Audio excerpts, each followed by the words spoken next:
ഉൽപ്പത്തി പുസ്തകം 17-ാം അധ്യായം. ബാരക്കുമോർ. അബ്രാമിന് 99 വയസ്സായപ്പോൾ യഹോവ അബ്രാമിന് പ്രത്യക്ഷനായി അവനോട്, ഞാൻ സർവശക്തിയുള്ള ദൈവമാകുന്നു.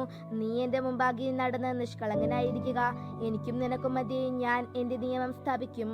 നിന്നെ അധികമായി വർദ്ധിപ്പിക്കും എന്ന് അരുളി ചെയ്തു. അപ്പോൾ അബ്രാം സാഷ്ടാംഗം വീണു. ദൈവം അവനോട് അരുളി ചെയ്തതെന്തെന്നാൽ, എനിക്കും നിന്നോട് ഒരു നിയമമുണ്ട്. നീ ബഹുജാതികൾക്ക് പിതാവാകും. ഇനി നിന്നെ അബ്രാം എന്നല്ല വിളിക്കേണ്ടത്. ഞാൻ നിന്നെ ബഹുജാതികൾക്ക് പിതാവാക്കിയിരിക്കുകയാൽ നിന്റെ പേര് അബ്രഹാം എന്നായിരിക്കണം. ഞാൻ നിന്നെ അധികമായി വർദ്ധിപ്പിച്ച് അനേക ജാതികളാക്കും. നിന്നിൽ നിന്ന് രാജാക്കന്മാർ ഉത്ഭവിക്കും. ഞാൻ നിനക്കും നിന്റെ ശേഷം നിന്റെ സന്തതിക്കും ദൈവമായിരിക്കേണ്ടതിന് ഞാൻ എനിക്കും നിനക്കും നിന്റെ ശേഷം തലമുറയായി നിന്റെ സന്തതിക്കും മധ്യേ എൻ്റെ നിയമത്തെ നിത്യനിയമമായി സ്ഥാപിക്കും. ഞാൻ നിനക്കും നിന്റെ ശേഷം നിന്റെ സന്തതിക്കും നീ പ്രവാസം ചെയ്യുന്ന ദേശമായ കനാൻ ദേശം ഒക്കെയും ശാശ്വതാവകാശമായി തരും. ഞാൻ അവർക്ക് ദൈവവുമായിരിക്കും. ദൈവം പിന്നെയും അബ്രഹാമിനോട് അരുളി ചെയ്തത്, നീയും നിന്റെ ശേഷം തലമുറയായി നിന്റെ സന്തതിയും എൻ്റെ നിയമം പ്രമാണിക്കണം. എനിക്കും നിങ്ങൾക്കും നിന്റെ ശേഷം നിന്റെ സന്തതിക്കും മധ്യയുള്ളതും നിങ്ങൾ പ്രമാണിക്കേണ്ടതുമായ എൻ്റെ നിയമം ഇതാണ്. നിങ്ങളിൽ പുരുഷപ്രജയൊക്കെയും പരിച്ഛേദന ഏൽക്കണം. നിങ്ങളുടെ അഗ്രചർമ്മം പരിച്ഛേദന ചെയ്യണം. അത് എനിക്കും നിങ്ങൾക്കും മധ്യയുള്ള നിയമത്തിന്റെ അടയാളമാകും. തലമുറയായി നിങ്ങളിൽ പുരുഷപ്രജയൊക്കെയും 8 ദിവസം പ്രായമാകുമ്പോൾ പരിച്ഛേദന ഏൽക്കണം. വീട്ടിൽ ജനിച്ച ദാസനായാലും നിന്റെ സന്തതി അല്ലാത്തവനായി അന്യനോട് വിലയ്ക്ക് വാങ്ങിയവനായാലും ശരി, നിന്റെ വീട്ടിൽ ജനിച്ച ദാസനും നീ വിലയ്ക്ക് കൊടുത്ത് വാങ്ങിയവനും പരിച്ഛേദനയേറ്റേ കഴിയൂ.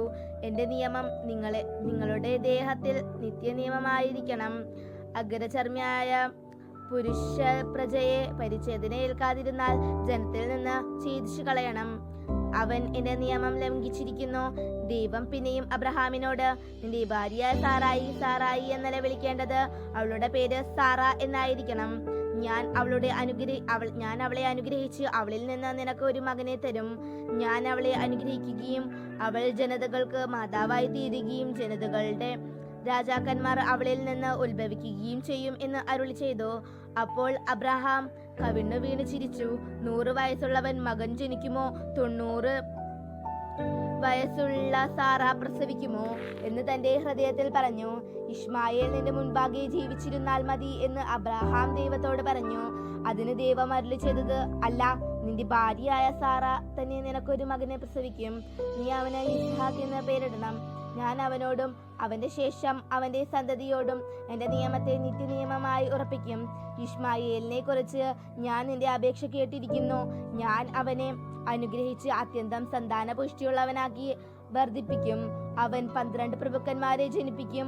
ഞാൻ അവനെ വലിയ ഒരു ജനതയാക്കും. എൻ്റെ നിയമം ഞാൻ ഉറപ്പിക്കുന്നതോ ഇനിയത്തെ ആണ്ട് ഈ സമയത്ത് സാറ നിനക്ക് പ്രസവിക്കാനുള്ള ഇസ്ഹാക്കിനോടാകുന്നു. ദൈവം അബ്രഹാമിനോട് അരുളി ചെയ്തു തീർന്ന ശേഷം അവനെ വിട്ട് കയറിപ്പോയി. അനന്തരം അബ്രഹാം തന്റെ മകനായ ഇശ്മായേലിനെയും തന്റെ വീട്ടിൽ ജനിച്ച സകലദാസന്മാരെയും താൻ വിലക്കി വാങ്ങിയവരെയൊക്കെയും അബ്രഹാമിന്റെ വീട്ടിലുള്ള സകല പുരുഷന്മാരെയും കൂട്ടി ദൈവം തന്നോട് കൽപ്പിച്ചതുപോലെ അവരുടെ അഗ്രചർമ്മത്തെ അന്ന് തന്നെ പരിച്ഛേദന കഴിച്ചു.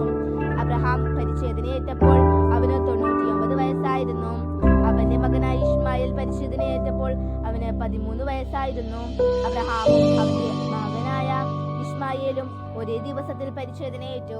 വീട്ടിൽ ജനിച്ച ദാസന്മാരും അന്യരോട് അവൻ വിലയ്ക്ക് വാങ്ങിയവരുമായ അവന്റെ വീട്ടിലുള്ളവർ എല്ലാവരും അവന്റെ കൂടെ പരിച്ഛേദനയേറ്റു. ബാരക്കുമോർ.